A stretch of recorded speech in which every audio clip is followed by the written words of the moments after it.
Friends, you G C native ಬರ್ತಾ ಇದೆ. So ಅದಕ್ಕೋಸ್ಕರ ಇಂಪಾರ್ಟೆಂಟ್ ಕ್ವಶನ್ಸ್ಗಳನ್ನು ಡಿಸ್ಕಸ್ ಮಾಡೋಣ. ಇಲ್ಲಿ ಮೊದಲನೇದಾಗಿ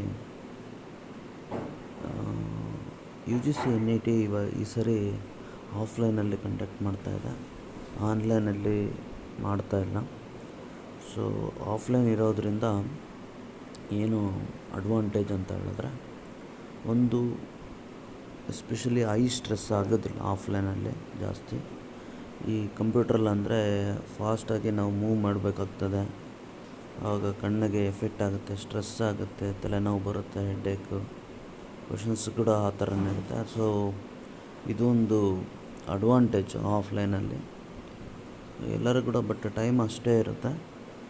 ಆದರೆ ಆಫ್ಲೈನಲ್ಲಿ ಒಂದು ಸರಿ ಟಿಕ್ ಮಾಡಿಬಿಟ್ರೆ ನೀವು ಮತ್ತೆ ಕರೆಕ್ಷನ್ ಮಾಡ್ಕೊಳೋದಕ್ಕೆ ಅವಕಾಶ ಇರಲ್ಲ. ಆದರೆ ಆನ್ಲೈನಲ್ಲಿ ಕರೆಕ್ಷನ್ ಮಾಡ್ಕೊಳೋ ಅವಕಾಶ ಇರುತ್ತೆ. ಈಗ ಮುಖ್ಯವಾಗಿ ಏನು ಅಂತ ಹೇಳಿದ್ರೆ, ಇಂಪಾರ್ಟೆಂಟ್ ಕ್ವಶನ್ಸ್ಗಳನ್ನು ಡಿಸ್ಕಸ್ ಮಾಡ್ತಾ ಹೋಗೋಣ.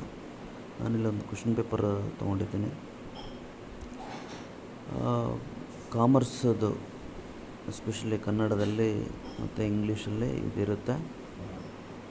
ನೋಡೋಣ, ಒಂದೊಂದೇ ಕ್ವಶನ್ ಪೇಪರ್ನ ಡಿಸ್ಕಸ್ ಮಾಡ್ತಾ ಹೋಗೋಣ, ಕ್ವಶನ್ಸ್ಗಳನ್ನು ಡಿಸ್ಕಸ್ ಮಾಡ್ತಾ ಹೋಗೋಣ.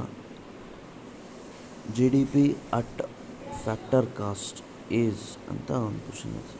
ಅಂದರೆ G D P at factor cost is ಅಂದರೆ ಗ್ರಾಸ್ ಡೊಮೆಸ್ಟಿಕ್ ಪ್ರಾಡಕ್ಟ್.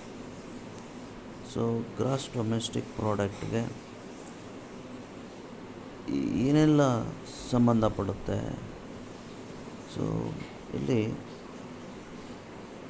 ನಾವು ಪ್ರತಿ ಸರಿನೂ U G C N I T ಮಾಡಬೇಕಾದ್ರೆ ಮುಖ್ಯವಾಗಿ ಏನಂತ ಹೇಳಿದ್ರೆ, ಸುಮ್ಮನೆ ಭಾಳಷ್ಟು ಕ್ವಶನ್ನನ್ನು ಸಾಲ್ವ್ ಮಾಡೋದಷ್ಟೇ ಅಲ್ಲ. ಒಂದು ಕ್ವಶನ್ನ ಸಾಲ್ವ್ ಮಾಡ್ತಾಯಿದ್ದೀವಿ ಅಂದರೆ ಅದರಲ್ಲಿ ಡೆಪ್ತಾಗಿ ಅರ್ಥ ಮಾಡ್ಕೊತ ಹೋದರೆ ನೆಕ್ಸ್ಟ್ ಅದೇ ಟೈಪ್ ಕ್ವಶನ್ಸ್ ಕೇಳಿದಾಗ ನಮಗೇನು ಅನಿಸುತ್ತೆ, ಅದನ್ನು ಆನ್ಸರ್ ಮಾಡೋ ಎಬಿಲಿಟಿ ನಮಗೆ ಕ್ವಿಕ್ಕಾಗಿ ಬರುತ್ತೆ. ಅದಕ್ಕೋಸ್ಕರ ಕಾನ್ಸೆಪ್ಟನ್ನು ಕ್ಲಿಯರಾಗಿ ತಿಳ್ಕೊಬೇಕಾಗುತ್ತೆ.